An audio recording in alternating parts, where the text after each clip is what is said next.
es todo para mí, soy feliz, pues vive en mí. Ya no puedo yo dejar su santo.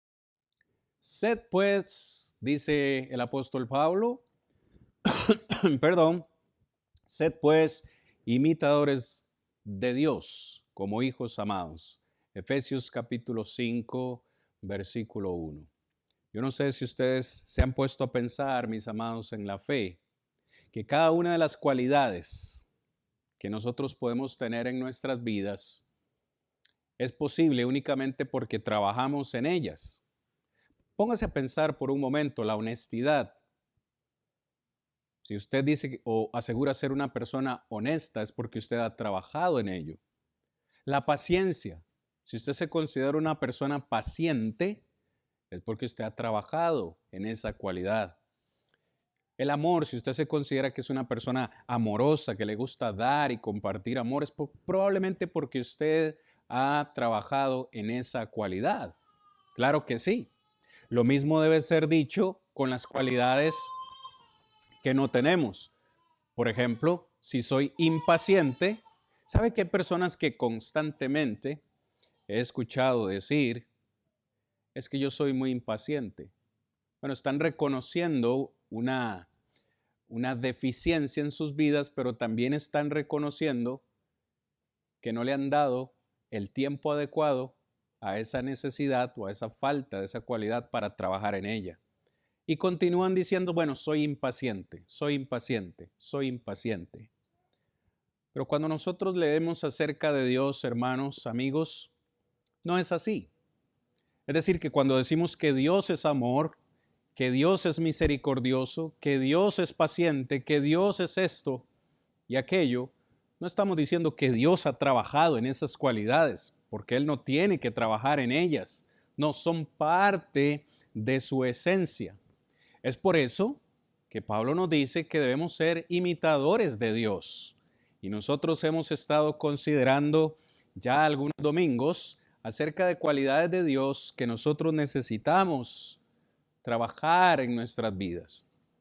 Y el día de hoy vamos a estar estudiando en el tiempo de esta lección acerca de esta cualidad de Dios, que es muy, muy importante y que a veces pasamos desapercibida. Esa cualidad es la justicia de Dios. Y cuando hablamos de la justicia, amados que me escuchan, tenemos que entender que la justicia de Dios siempre va de la mano con su misericordia. ¿Me sigue? Es decir, muchos de nosotros amamos e incluso valoramos, apreciamos el hecho de que Dios sea misericordioso. ¿Verdad que sí? Amén. ¿Qué sería de nosotros sin la misericordia de Dios? Estaríamos perdidos. Pero también debemos entender que Dios es justo. Dios es justo. Y para esta lección vamos a utilizar el texto de Génesis, capítulo 18. Si usted gusta ir conmigo, en Génesis 18, versículos 22 al 25. Texto importantísimo que yo quiero que usted subraye en esta mañana algunas palabras especialmente. Génesis 18, verso 22. Dice el texto, y se apartaron de allí los varones y se fueron hacia Sodoma, pero Abraham estaba aún delante de Jehová. Y se acercó a Abraham y dijo, ¿destruirás también al justo con el impío? Dice el versículo 24, quizás haya 50 justos dentro de la ciudad. ¿Destruirás también y no perdonarás al lugar por amor a los 50 justos que estén dentro de él? Lejos, dice el verso 25, lejos de ti el hacer tal que hagas morir al justo con el impío y que sea el justo tratado como el impío. Nunca tal hagas.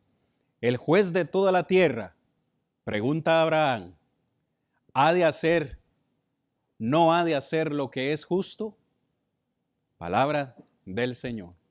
Nos encontramos, hermanos, entonces ante un acontecimiento digo que es bastante conocido por la gran mayoría de nosotros. Sodoma y Gomorra, ciudades terribles.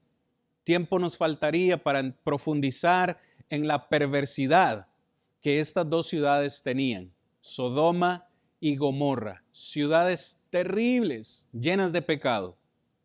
Bueno, por su maldad, Dios decide castigar a estas dos ciudades. Resulta ser que en estas ciudades vivía también Lot, un familiar de Abraham, ¿cierto? Vamos a decir, un hombre justo. Y cuando Abraham se entera, cuando Abraham es notificado de que Sodoma y Gomorra va a ser castigada, Abraham en oración le dice al Padre Celestial, a nuestro Dios, Dios, Jehová del cielo y de la tierra, ¿destruirás al justo con el impío? Es decir, Señor, te has propuesto castigar a Sodoma y Gomorra, porque hay maldad en esas ciudades. Lo entiendo. Pero es que también en esas ciudades hay personas que son justas, hay personas que se portan bien. ¿Destruirás, dice Abraham, al justo con el impío? Abraham sabe que ahí no hay ni siquiera 50 personas justas. Pero utiliza este número y le dice, Señor, si hubiesen 50 personas justas dentro de la ciudad, ¿los destruirías también a ellos? Y me llama grandemente la atención en el versículo 25, donde Abraham dice, el juez de toda la tierra no ha de hacer lo que es justo. Y es por eso que en esta mañana vamos a hablar acerca de la justicia de Dios. Quiero que hablemos acerca de la justicia de Dios, porque la naturaleza de Dios es hacer lo que es recto, es hacer lo que es recto y lo que es justo. Cuando decimos esto, hermanos, simplemente nos estamos refiriendo a que todo lo que es acerca de Dios es correcto. ¿Me sigue? No hay nada erróneo en Dios. Dios nunca ha hecho nada que sea indebido. Perdón, nunca ha hecho ni va a hacer algo que sea incorrecto, algo que sea injusto. Varios salmos, no tenemos tiempo en esta mañana para considerarlos, pero varios salmos nos dejan ver la justicia de Dios. En el Salmo 119, verso 137, el salmista dice, justo eres tú, oh Señor, justo es Jehová en todos sus caminos. Salmo 145, verso 17. El Señor es un Dios de justicia, dice Isaías en el capítulo 30, versículo 18. Porque todos sus caminos son justicia. Fíjese, justo y recto es Él. Deuteronomio capítulo 32, verso 4.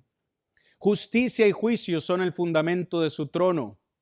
Hermanos, amigos, en determinadas, o para decirlo de una forma más sencilla, si una cosa está bien, es porque está en armonía con la naturaleza de Dios. No nos alegra a nosotros.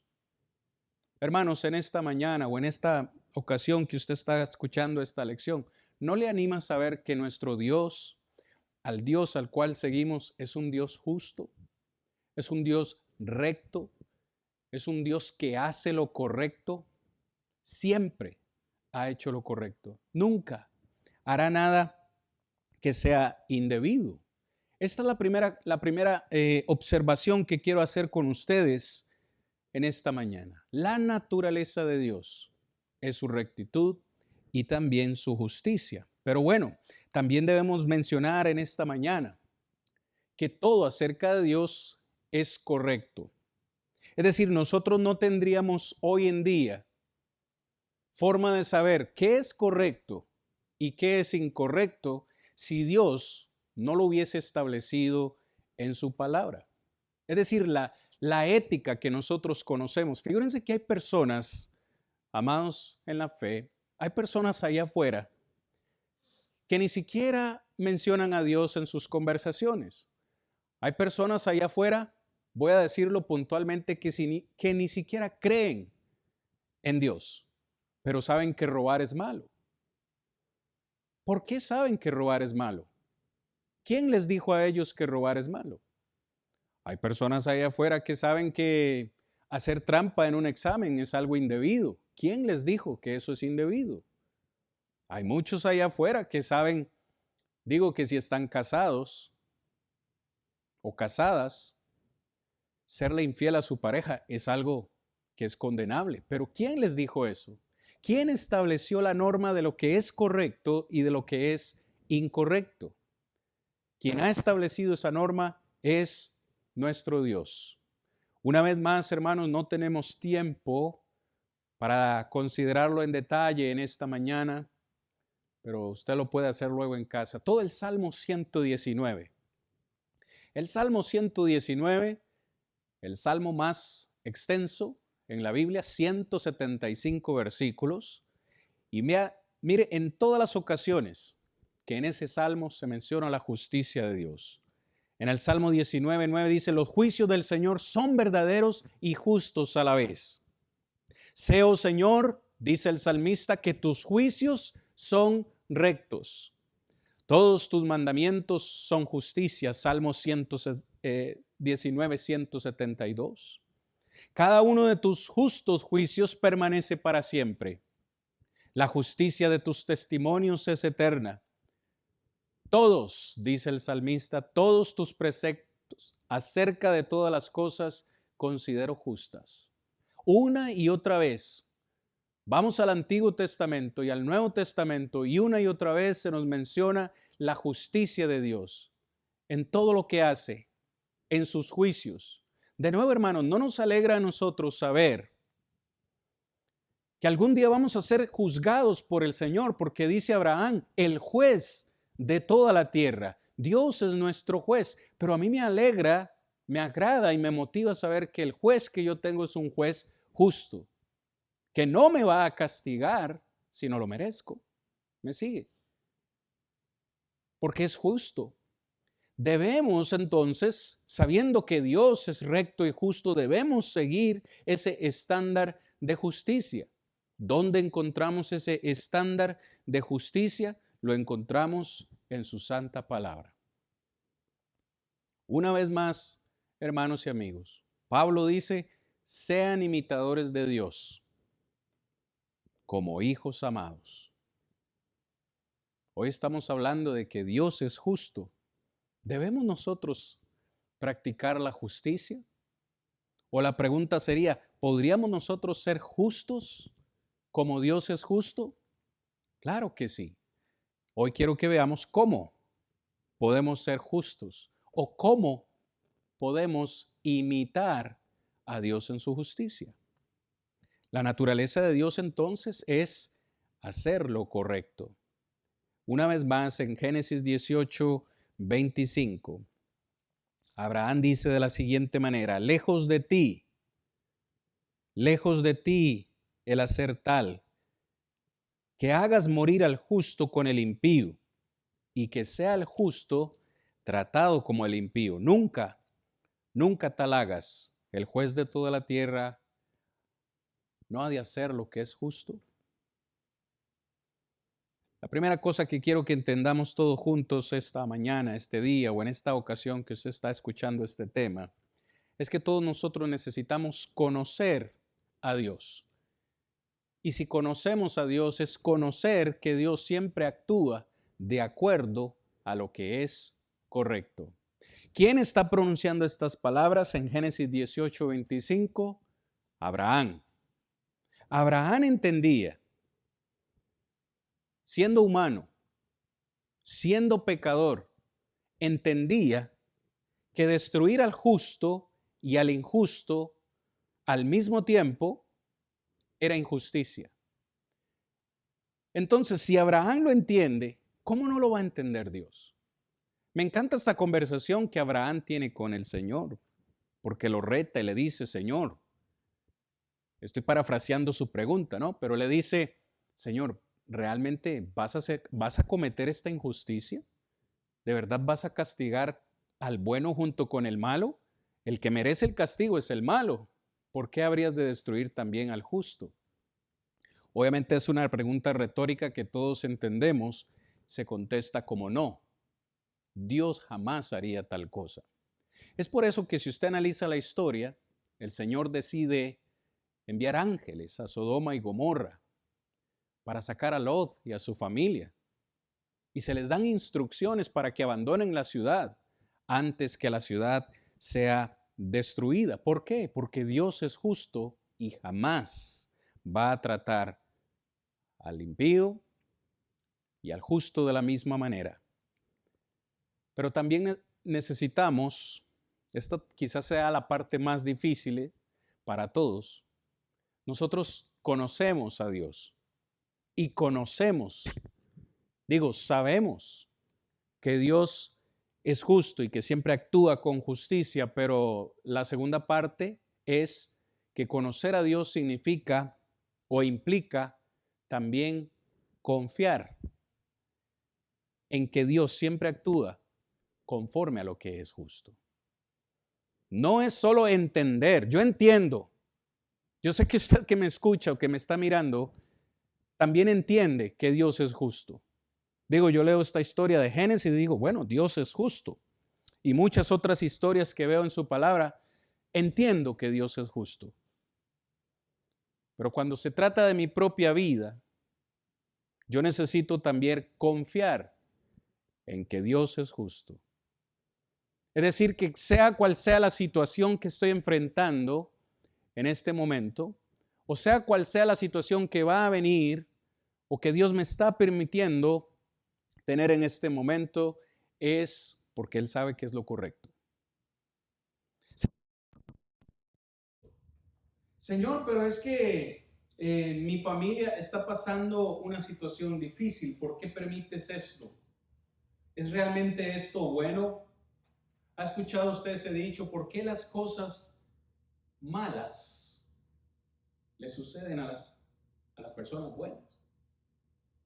Y en primer lugar yo diría, bueno, ¿quién es realmente bueno? Completamente bueno, nadie. Pero esto no es tan cierto del todo. Qué bueno había, hermanos, qué bueno había en la muerte de Jesús en la cruz. Muchos en ese entonces lloraban, gritaban y no entendían por qué, si Jesús era el Mesías, estaba colgando de esa cruz. Qué bueno podía salir de esa situación tan triste. Bueno, lo bueno que resultó es que toda la humanidad ahora puede alcanzar la salvación. Dios es experto, hermanos, en hacer de situaciones humanamente feas y complicadas hacer algo bueno. Vea lo que Pablo le dice a Timoteo en su segunda carta, en el capítulo 2, versículo 13. Si fuéramos infieles, Él permanece fiel. Él no puede negarse a sí mismo.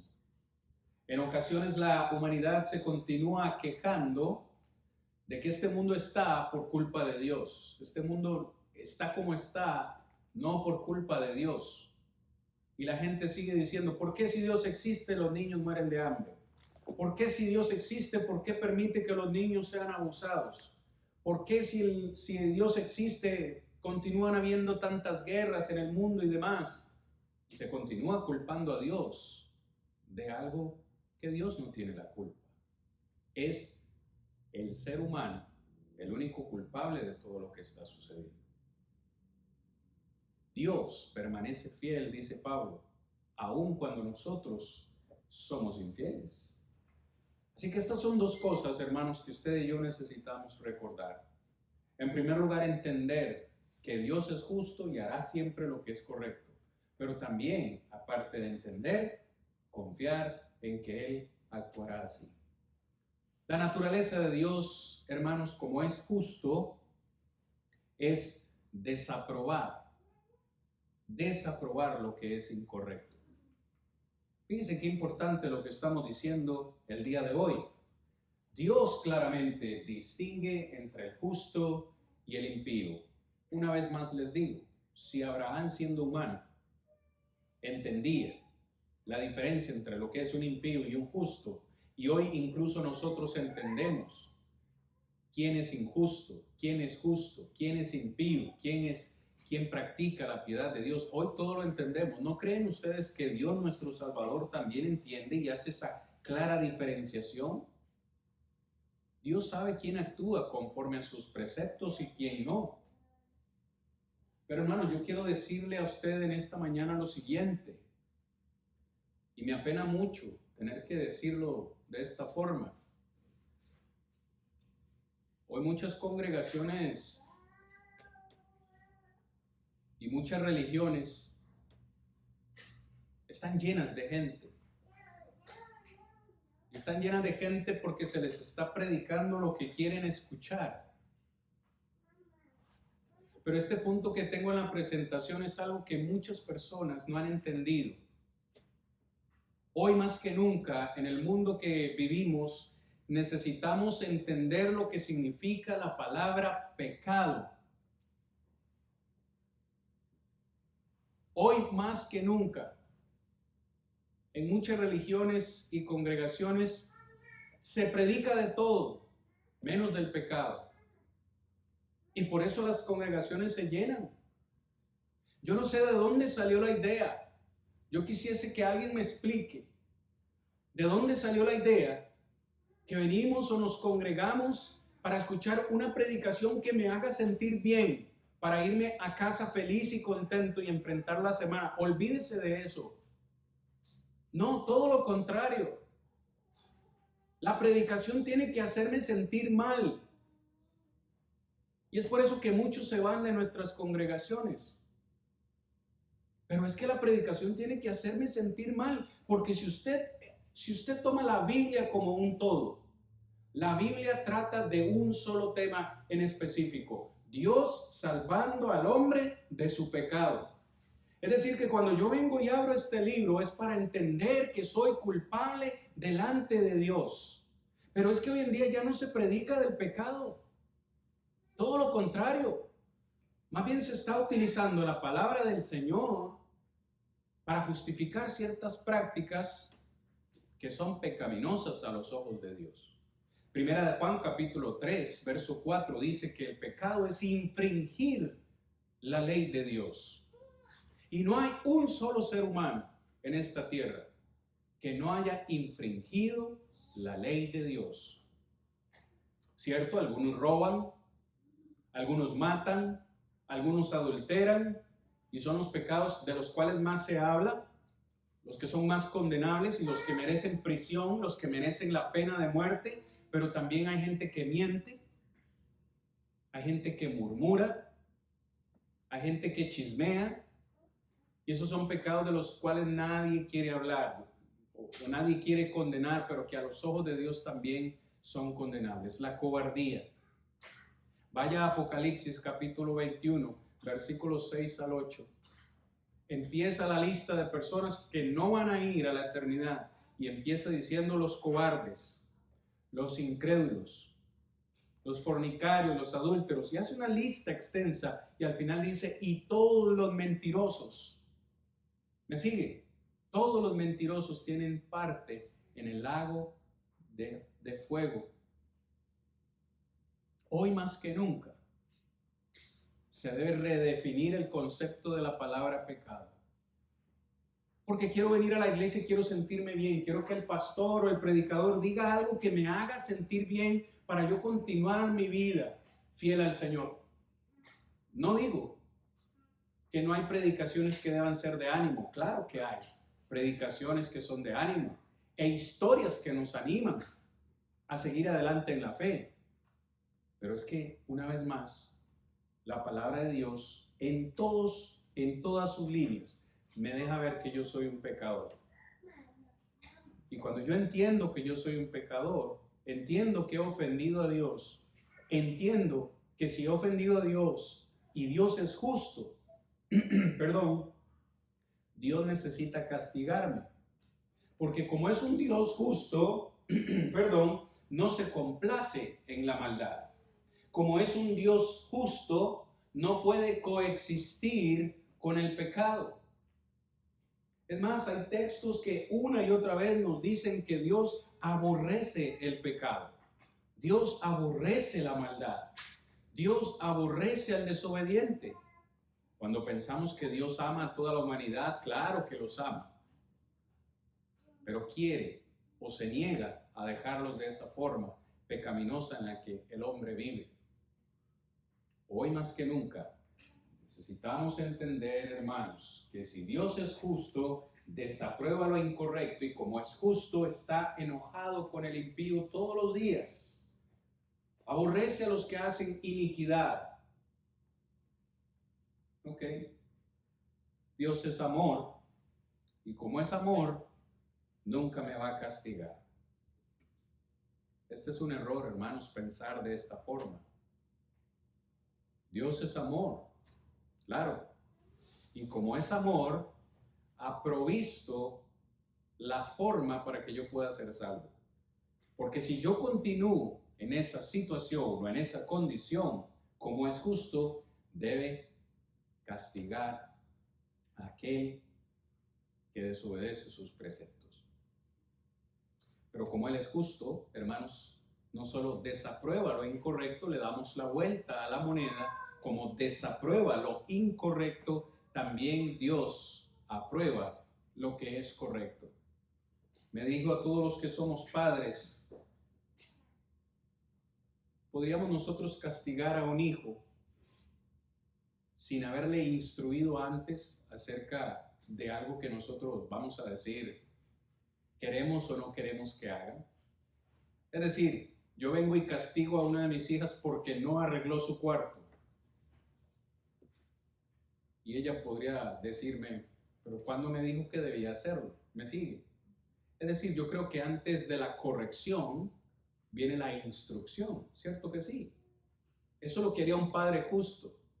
Da una instrucción, esto tiene que ser así, así, así, o no debes hacer esto y lo otro y así. Y si nuestro hijo o nuestra hija desobedece, entonces después de la instrucción viene la corrección. Es igual con Dios. Es decir, Dios no nos va a castigar sin antes habernos revelado lo que es correcto. El apóstol Pablo, cuando le escribe a los romanos en el capítulo 1, le dice en el verso 16, no me avergüenzo del evangelio, porque es poder de Dios para salvación a todo aquel que cree, al judío primeramente y también al griego. Pero el verso 17 dice, porque en el evangelio la justicia de Dios se revela por fe y para fe, como está escrito, el justo por la fe vivirá. Es decir, es en el evangelio donde Dios quiere revelarnos su justicia. Es donde Dios quiere hacernos salvos. Dios quiere. A nosotros se nos pasa de vista esto. Dios quiere que el hombre esté bien con Él. Dios quiere que todos los hombres sean salvos y vengan al conocimiento de la verdad. Es por eso que nos ha dejado su palabra. Es por eso que nos ha dejado sus preceptos. Porque Él no quiere castigarnos. ¿Por qué creen ustedes que Dios ha dicho no matarás? Pero algunos siguen matando. Dios ha dicho no robarás, pero hay quienes siguen robando. Dios ha dicho amarás a tu prójimo como a ti mismo, pero nos seguimos odiando unos a otros. Me sigue, Dios es claro en sus mandamientos. Además, Dios no solamente nos ha revelado lo que es correcto, y no solamente quiere que estemos bien con Él, sino que ha provisto el medio de salvación para todos nosotros. Dios envió a su Hijo para que un enfermo como yo, de pecado, pudiera estar bien con Él. Romanos capítulo 3, verso 23 dice, por cuanto todos pecaron, están destituidos de la gloria de Dios. Si Romanos terminase ahí, probablemente sería el libro más triste de toda la Biblia, ¿cierto que sí? Por cuanto todos pecamos, estamos destituidos de la gloria de Dios. Pero afortunadamente el texto no termina ahí, porque el versículo 24 nos dice que hay una oportunidad, hay una salida. Dice, siendo justificados gratuitamente por su gracia, mediante la redención que es en Cristo Jesús, a quien Dios, verso 25, puso como propiciación por medio de la fe en su sangre. Lea, para manifestar su justicia a causa de haber pasado por alto en su paciencia los pecados pasados, con la mira de manifestar en este tiempo su justicia, a fin de que Él sea justo y el que justifica al que es de la fe de Jesús, palabra de nuestro Dios. Lea en esos 3 versículos, ¿en cuántas ocasiones hemos visto la palabra justicia, justificación, justifica? Dios es el que justifica. ¿Cómo nos ha justificado? Por Cristo Jesús. Cuando Cristo murió en esa cruz, todos nosotros quedamos sin culpa delante de Dios. Claro está, también al obedecer su palabra somos justificados. Al hacer lo correcto, es decir, lo que está en la palabra de nuestro Dios, es cuando el hombre se vuelve justo delante de Dios. ¿Me siguen, hermanos, amigos? Hoy estamos hablando acerca de cómo ser justos, cómo practicar la justicia de Dios. Hemos dicho, soy pecador, ofendo a Dios, pero puedo ser justo delante de Él. ¿Cuándo? ¿Cómo? Cuando obedezco su palabra. Es que me convierto en un hombre justo delante del Señor. Y esto muchas personas lo pasan desapercibido, pero no lo podemos negar. Hermanos, para ir terminando en esta mañana, esta lección, también la naturaleza de Dios es actuar imparcialmente. Imparcialmente. ¿Qué quiere decir, hermano? Dios envió a su Hijo para morir por todos. ¿Han ustedes leído esto en la palabra de nuestro Señor en Juan capítulo 3, verso 16? Dios envió a su Hijo para morir por toda la humanidad, no solo por los justos, también por los injustos. Ahí Dios muestra su imparcialidad. Él no nos prefiere porque somos blancos y a los que no son blancos no los quiere. No, absolutamente a todos. Él quiere absolutamente a todos. Él no tiene preferencia por cierto tipo de nacionalidades. No, quiere que todos sean salvos. Es lo que dice la palabra. Por eso envió a su Hijo a morir por todos, porque quiere que todos sean salvos. Por favor, quiero que note que a propósito he subrayado la palabra todos en cada uno de estos enunciados, porque es muy importante. Dios ordena que en el Evangelio todos sean salvos, y por eso el Evangelio tiene que ser predicado a todos.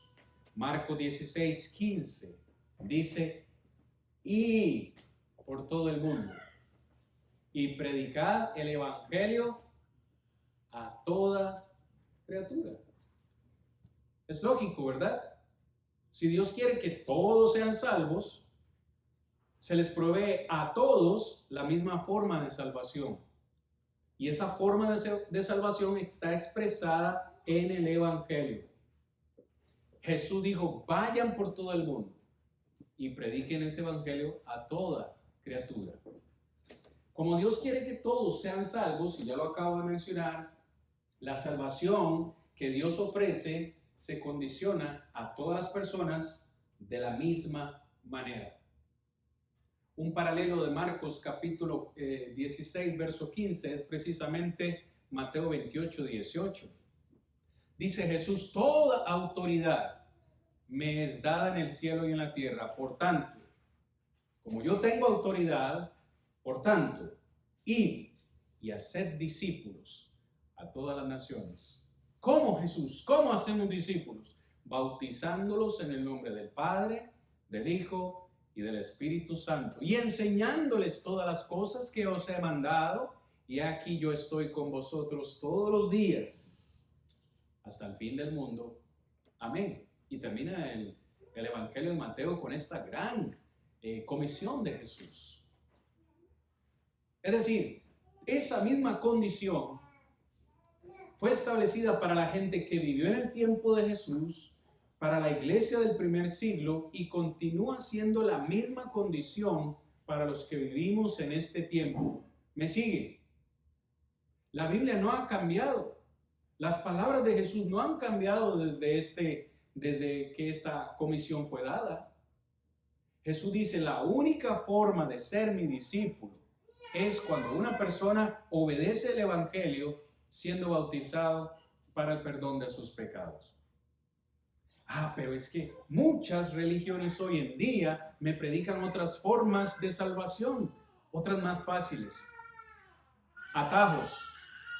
Como les acabo de decir hace un momento, hoy ni siquiera en muchas religiones se predica del pecado. ¿Por qué? Porque decirle a una persona que está en pecado es casi que decirle váyase de aquí, váyase de la congregación. No, tenemos que hacerlo sentir bien. Hermano, con todo respeto, Jesús nunca hizo eso. Cuando algo era pecaminoso lo señaló como pecado. Es más, Jesús y el Padre Celestial vieron el problema del pecado como algo tan serio que Jesús tuvo que venir a la tierra y dar su vida por la humanidad. O sea, me está diciendo que es una situación seria, la mía, como hombre. Mi condición delante de Dios es seria, tan seria que Jesús tuvo que dar su vida por mí, para que yo pudiese estar bien con el Padre. Pero de nuevo, usted va a muchas congregaciones hoy y no se predica eso. Se predica de muchas cosas, menos de esto. La predicación tiene que hacerme sentir mal. Es más, si al terminar esta lección usted se siente bien con lo que yo le he predicado, yo he sido un mal predicador en esta mañana. Porque yo no estoy para predicarles para que ustedes se sientan bien. No. Todo lo contrario. Les predico para que se sientan mal de la situación que ustedes tienen delante de Dios. Porque si ustedes aún no han obedecido el plan de Dios, están expuestos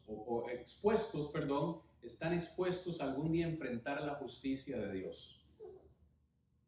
Es que se nos olvida esta parte. Tarde o temprano vamos a enfrentar la justicia de Dios.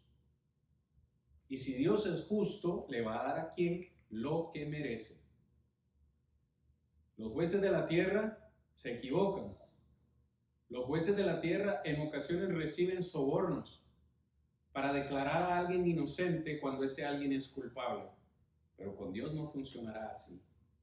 Dios únicamente acepta, vea que está subrayado de nuevo a propósito, Dios acepta a los que le temen, a todos los que le temen y le obedecen. Cuando una persona teme a Dios y le obedece, recibirá su recompensa. Así de sencillo. Por tanto, como Dios es justo, no aceptará a nadie que no haga su voluntad. No todo el que me dice Señor, Señor entrará en el reino de los cielos, sino el que hace la voluntad del Padre que está en el cielo. Mateo 7, 21 al 23. Es decir, ¿qué pasará con aquellos que no obedezcan al Señor? Recibirán un castigo. A muchas personas no les gusta escuchar esto. Pero es que si yo no lo digo, de nuevo sería un mal predicador. Porque estas son palabras de Jesús, no son ni siquiera de un ser humano común y corriente. No, fueron palabras de Jesús. No todo el que me dice Señor, Señor, entrará en el reino de los cielos. Lucas 6:46 dice Jesús, ¿por qué me llamáis Señor y no hacéis lo que yo digo? Juan 14:15 dice, vosotros sois mis amigos si hacéis lo que yo os mando. ¿Me sigue? Una y otra vez. En los evangelios, en el Nuevo Testamento, Jesús dice, si ustedes hacen hacen. Oh, hay que hacer algo. No solo hay que quedarse de brazos cruzados. El Señor quiere que yo haga algo con lo que Él ha dejado en su palabra, y ese algo es obedecerlo. Dios juzgará a cada persona con la misma norma. Es decir, Dios no me va a tomar a mí, me va a decir, Cristian, ven, te voy a juzgar en base a que fuiste un predicador o a que eras costarricense y fuiste predicador, pero a esta otra persona la voy a juzgar diferente porque nunca conoció el Evangelio. O sea, no. Dios no va a hacer esta diferenciación, va a utilizar la misma norma, y esa norma es su palabra. Juan 12:48, de nuevo, palabras de Jesús, no de ningún hombre. El que me rechaza y no recibe mis palabras, tiene quien le juzgue. La palabra que yo he hablado, ella le juzgará en el día postrero. Con todo respeto, hoy entendemos que la Biblia es un todo, por supuesto, claro que sí, pero seremos juzgados en base a las palabras de Jesús, en base a su Evangelio, no en base al Antiguo Testamento. Aunque aceptamos, creemos y confiamos en que es palabra de Dios, pero nosotros no estamos viviendo bajo la ley del Antiguo Testamento. Jesús dice, la palabra que yo, no dice la palabra que Moisés habló, ¿verdad que no? La palabra que yo he hablado, ella le juzgará en el día postrero. Incluso en ese monte de la transfiguración, en Mateo 17, cuando Jesús se transfiguró y apareció con él Moisés, el dador de la ley, y Elías, el profeta. En esa ocasión, Pedro intentó hacer 3 enramadas, 3 altares, una para Moisés, otra para Elías, otra para Jesús, y una voz del cielo dijo, este es mi Hijo amado, en quien tengo complacencia. A él oíd. O sea, es Dios hablando. ¿Es que acaso Dios no le da importancia a Moisés y a lo que hizo? ¿Es que acaso Dios no sabe quién fue Elías? Claro que sabe. Pero es que a la hora de comparar a Jesús con Moisés y Elías, Jesús es el Hijo unigénito de Dios. Jesús es quien murió en esa cruz. Jesús es quien nos dio el Evangelio. Jesús es quien habló esta palabra y él dice, por esta misma palabra todos serán juzgados. Y usted me dirá a mí, ¿cómo van a ser juzgados entonces los que vivieron antes de Jesús y nunca escucharon la palabra de él? Bueno, serán juzgados en base a lo que tuvieron ellos presente en sus vidas. En este caso, los que vivieron en el tiempo de Moisés y bajo la ley de Moisés serán juzgados bajo la ley de Moisés. Pero hoy vivimos bajo la ley de Cristo. Dios establecerá, hermanos, recompensas eternas basadas en la respuesta de cada persona. Usted ha leído 2 Corintios capítulo 5, verso 10. Si no lo ha hecho, le invito a que lo hagamos todos juntos. Vamos terminando esta lección. 2 Corintios capítulo 5, versículo 10. Palabras importantes del apóstol para todos nosotros, el apóstol Pablo. Voy a leer desde el 7, porque por fe andamos, no por vista, pero confiamos y más quisiéramos estar ausentes del cuerpo y presentes al Señor. Por tanto, procuramos también, o ausentes o presentes, serle agradables. Porque es necesario, verso 10, que todos, subraya esa palabra en su Biblia, todos nosotros comparezcamos ante el tribunal de Cristo, para que cada uno reciba según lo que haya hecho mientras estaba en el cuerpo, sea bueno o sea malo. Todos necesitaremos estar un día delante del trono de Dios, recibir su justicia, y como Él es justo, cada uno recibirá lo que haya hecho. Yo quisiera, hermanos y amigos, yo quisiera que a mí Dios me juzgue en base a lo que hace mi esposa. Y que Dios algún día me va a decir, oh, tu esposa fue una gran cristiana. Tu esposa fue una mujer fiel y entregada. Siempre se congregó, una mujer ejemplar. Como tu esposa era fiel, también tú vas a heredar la eternidad. Y yo sé que tal vez ella quisiera lo mismo, que Dios la juzgue a ella en base a lo que yo fui. Y que algún día Dios le diga, oh, Gendry, tu esposo Cristian fue un gran predicador. Hizo grandes obras, nunca claudicó, nunca abandonó la fe. Como tu esposo fue fiel, te voy a dar también la salvación a ti. ¿Adivine qué? Ella y yo somos una sola carne, según lo que dice la Biblia. Pero en términos de salvación, esto ya no aplica. Es individual. La salvación es individual. Yo voy a recibir la recompensa o el castigo en base a lo que yo hice. Y mi esposa también. Mis hijas. Algo que yo encuentro súper loable de Noé es que se le envió a predicar. Y predicó a mucha gente. Pero solo pudo salvar a su familia. A 8, bueno, 8 fueron salvos específicamente. Hermano, ¿de qué me sirve a mí ganar todo el mundo si mi propia familia se pierde? Pero hoy, más que nunca, soy consciente que mis hijas han alcanzado una edad en la cual ya yo como padre no tengo mucho control, porque ya ellas toman sus decisiones, ¿cierto? Ellas no van a ser salvas porque el papá fue un buen predicador. ¿Me sigue?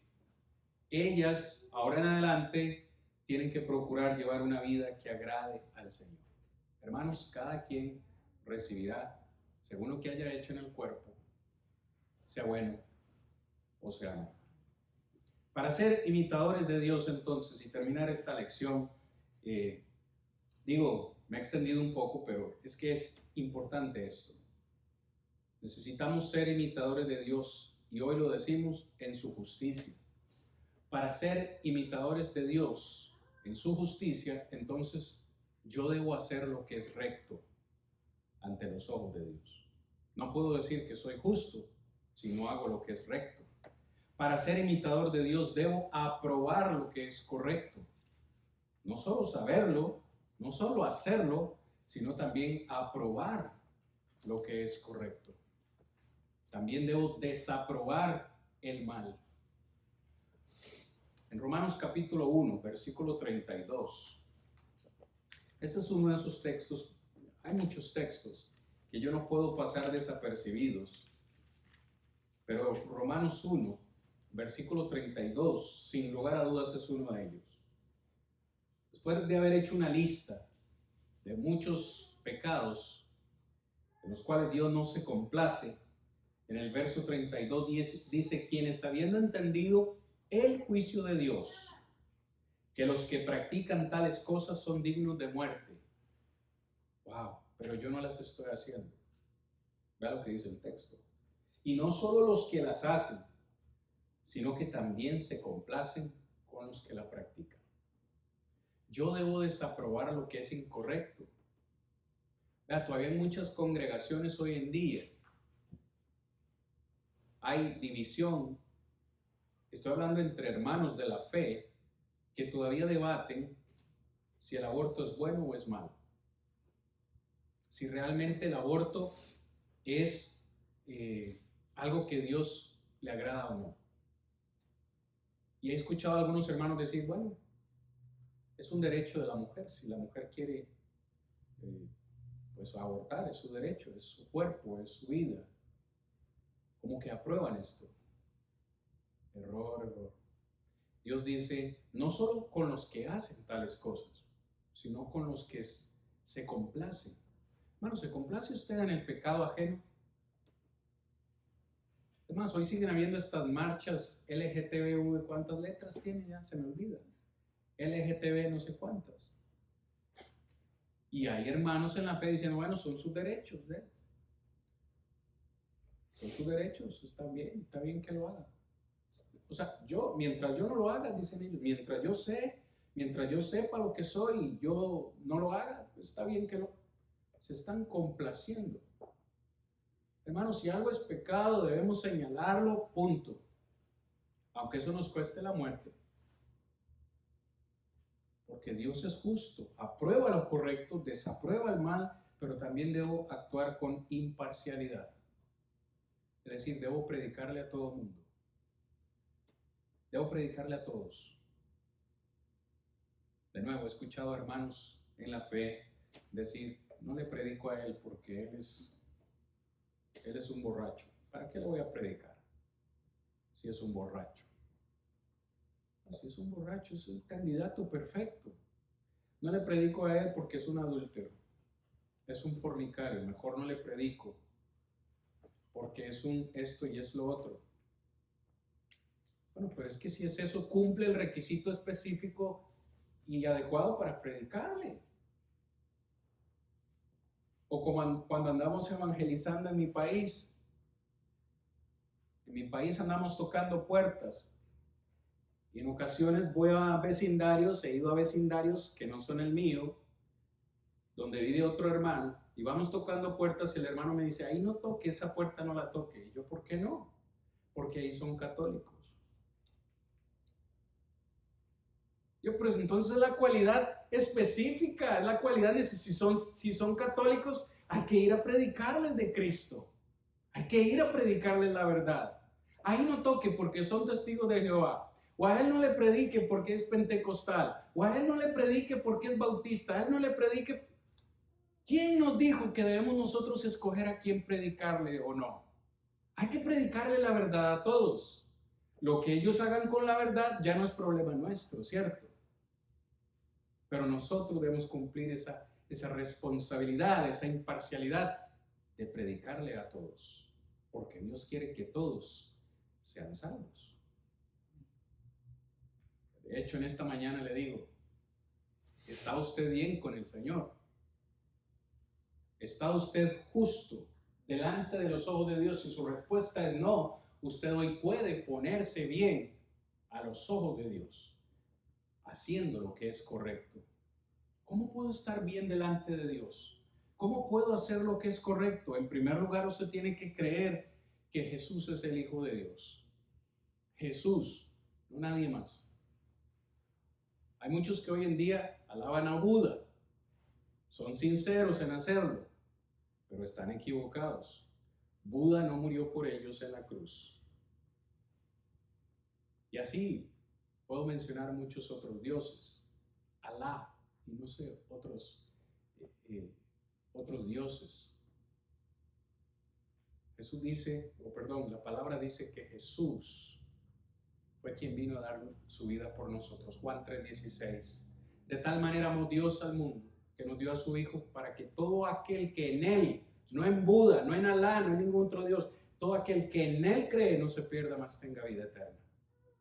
Pero no solamente es creer, también necesito arrepentirme de mis pecados. Hay muchos que no están dispuestos a hacer esto, porque arrepentirse es cambiar de vida, cambiar de mente, cambiar de corazón. Que si sé que estoy haciendo lo incorrecto, voy a parar y voy a comenzar a hacer lo que es correcto. Tienes que arrepentirte. Pero también dice la palabra que debemos confesar nuestra fe públicamente delante de los hombres. Romanos capítulo 10, versículo 10. Con el corazón se cree para justicia, pero con la boca se confiesa para salvación. El siguiente punto, el cual ha sido muy adulterado hoy en día. Necesitamos ser bautizados para el perdón de los pecados. Cuando hagamos eso y bajamos a las aguas del bautismo, el Señor perdona nuestros pecados, nos añade a la iglesia y registra nuestros nombres en el cielo. Finalmente, después de ahí, hermanos, amigos, solamente nos resta vivir una vida de fidelidad antes que sucedan dos cosas: o que partamos de esta tierra nosotros, o que el Señor venga por segunda vez, nos encuentre haciendo el bien. Sé fiel hasta la muerte, dice Apocalipsis 2:10, y yo te daré la corona de vida. ¿Estás listo para serle fiel al Señor? Espero que así sea y que podamos practicar su justicia, hacer siempre lo que es correcto delante de sus ojos. Él es todo para mí, soy feliz, pues vive en mí. Ya no puedo yo dejar su santo.